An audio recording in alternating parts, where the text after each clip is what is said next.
brother. Oh, hey. Hey, welcome back. It's been a while. I know. Like 2013 or something. I mean, Yeah, it's been a while. Where the hell have I been? I guess you've been busy. Yeah, I will say. Yeah. But you look great. You look great. I love your hair. Thank you. Yeah, it's good. No, it's really good. Thank you. I'm trying to get there. But you know, your name is so unique, and I always wanted to ask you, how did your name come about? How did you end up with Cuba? Yeah, my grandfather was a seaman, and she passed away, so he moved to Manhattan, became a taxi cab driver. And they always give you nicknames, you know, and his real name's Dudley Gooding. They used to call him Cuba. Hey, Cuba, you know. So when he had his first son, he named him in honor of the country he loved and in honor of his first wife. So, wow. Yeah. I did not know that. Yeah, so all these times we've spoken to you, I did not know that. I know. That's so interesting. Yeah. So you could have been Dudley. Yeah. Yeah, it's funny. Yeah, it's funny. In my film company, it's called Dudley Pictures. Oh, that's right. Yeah. Of course. And your father's a singer, though. Main ingredient, yeah. Singing talent? Yeah. No. I don't believe that. As a matter of fact, I know y'all will pull out a band and all that. They're crooning. How did you do you remember like your first how you became involved in show business? I was always a little kid doing dances. When people would come over, I'd show off, do the robot, do all the things, and so I knew I was going to be an entertainer. But it was probably in high school when they put me in the drama department. I was Pappy and Little Abner, and I was, you know, just always, no matter how small my part was in whatever play they put me in, I always, you know, tried to do something to steal the moment. Right. You know, it'd be two people doing a scene, and I'd be in the background, you know. You know, and the teacher was like, I won class clown, you know. It was always that boisterous personality that got me through. So. But I remember you in the barbershop, sitting in the chair. We actually have a clip of that. Of course you do. We do. Let me see. Oh, come on, man. What about Joe Lewis? The blood bomber. You damn right. I suppose nobody in here ever heard of Cassius Clay. Hey, I ain't saying Clay ain't bad.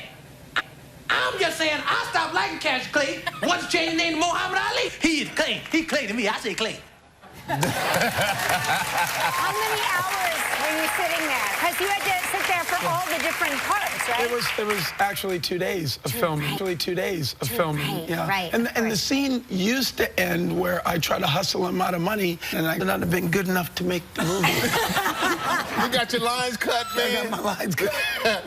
We got to cut to this interview. We got to take a quick break, and when we come back, Cuba's gonna tell us why "Show Me the Money" never gets old. All right, can't wait to hear about this. We're gonna come back with Cuba Gooding. We're gonna come back with Cuba Gooding Jr. Everybody. Tomorrow on Live, one of Cuba's co-stars in The People versus O.J. Simpson. O.J. Simpson, American Crime Story. And you have a very impressive body of work, my man. Thank you, thank you. You really do. It's been 20 years since Jerry Maguire. 20 years since Jerry Maguire. I know. I feel old as hell. No. And then I think, and somebody came up to me the other day and said, you know, it's 25 years since Boys in the Hood. How is that possible? I know. Time flies. I got 2 kids in college. Oh, my gosh. I need a job. But I think Jerry Maguire was the first movie premiere I ever went to here in New York City on like the Queen Mary. Yes. That was the Were first. you there? I was. Yeah, I wasn't big time though. You wouldn't have known who I was. Walked right past you. Yeah, I was just another guy just walking in the room. But do people still come up to you when they see you and go, "Show me that money"? All the time. Yeah. All the time. It's a great scene. It's one of the greatest scenes in movie history. We're actually having a contest here where people recite their favorite movie lines. And they say that. And I bet you, I can guarantee you that will be like 50% of our entries. The funniest thing, last night I was at the bar and I heard somebody yell out, "Hey, OJ!" I said, he goes, "Show me the money." I was like, really? Really? Really? Oh, man. I was like, what?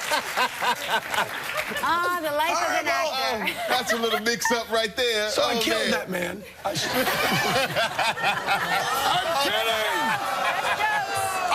kidding. These are the jokes, people. Calm down. I'm kidding. Gelman, release the pigs. Oh, man. Well, I tell you, that was funny. Hey, OJ. Shut up. Well, listen, we have to take another commercial break. We're going to find out, you know, why portraying O.J. Simpson was the hardest character you've ever played. I can imagine a myriad. I can imagine a myriad of reasons. We'll take a break. We'll be right back with Cuba. Tomorrow on Live from the Muppets, Kermit. And we're going to talk about the people versus O.J. Simpson in an American crime story. Now, this takes you inside. At what point does this pick up? This show, this movie? First episode starts with discovering the bodies, the 2 bodies, and then it goes all the way through to the not guilty verdict. People are still fascinated by this trial. Did you talk to OJ? No, I didn't. You know, if I was playing the character through to present day, then I would go. But I know what incarceration does to a man, and I'm not playing the shell of himself. I'm playing him at his most flamboyant best, charismatic best, and I wanted to focus on that in that period of time, 1994. Is there something about him that you learned that surprised you? Every day. Wow, really? Every day, every day. It's, you know, it was one of those things where everybody, either you think he's guilty or you think he's innocent. You have specific reasoning why. Well, you know, this is why, and this is what I heard, and I know this. As you research it, all of the facts were just a little off. Like, there was always something that I thought I knew was the case, and it wasn't. You know, and it was one of those things where, as you put this character together, you can never judge a character, because once you do, then you'll miss all of the colors of whatever the opposite of that frame of mind is. So I tried to stay neutral, but I mean, if you think about a trial, you have admissible and inadmissible evidence, but we had we had everything, you know. And I live in the area where this all took place in Los Angeles. So I would go to restaurants every night, and somebody would be like, let me tell you something else that I know you don't know. And it was like the flood of information was overwhelming. So. And I remember it like yesterday, the Bronco chase. I was in Germany, actually visited my parents. No kidding. Yeah, visited my parents. No kidding. Yeah. And, wow. And they had it on TV. Yeah, it cut into AFN, American Forces Network. I mean, everybody remembers where they were. Do you remember where you were when that happened? I do. I was at a friend's house watching the next game, and I remember by it that we started the game off square with the Bronco in it, you know, the small screen on the TV. And midway through the game, we had the Bronco on the TV, and the radio was playing the game. We weren't even watching the game anymore because we thought at any point he's going to either get shot by the police or pull the trigger. It was, you know, one of those. It's just a weird time. Yeah. Mesmerizing and surreal and all of it. Yeah. And we're going to take a look at a clip. Now, in this clip, your character, you played OJ, gets upset when he sees himself handcuffed on the news. So here is Cuba Gooding Jr. and the people versus O crime story.